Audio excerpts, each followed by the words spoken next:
ఏమండి, కష్టాలు కొద్ది కాలమే ఉంటాయండి. గొంగళి పురుగు ఉంది. గొంగళి పురుగు ఎలా ఉంటుందండి? గొంగళి పురుగు ఇప్పుడు మీ దగ్గర ఎవరికైనా అలా వెళ్తుంటే, మీ ఒంటి మీద అలా వెళ్తుంటే బుచ్చగిస్తారు పనుకోమని. ఏం చేస్తారు? ఒక దెబ్బలా కొట్టేస్తారు. ఏమైపోతుంది?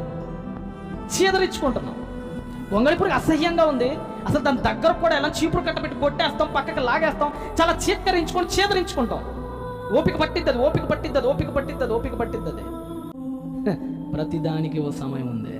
దానికి కూడా ఒక సమయం ఉంది.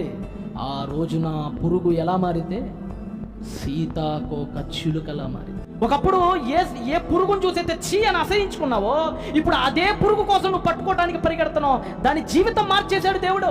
ఓపిక పట్టాలి మార్చేంతవరకు జీవితాన్ని. ఈ లోపలే ఒకవేళ గొంగళి పురుగు చచ్చిపోయింది అనుకోండి, ఆ తర్వాత దానికి జీవితం ఉంటుందా? ఆ అందమైన పక్షి బయటికి రాగలదా దాని నుంచి?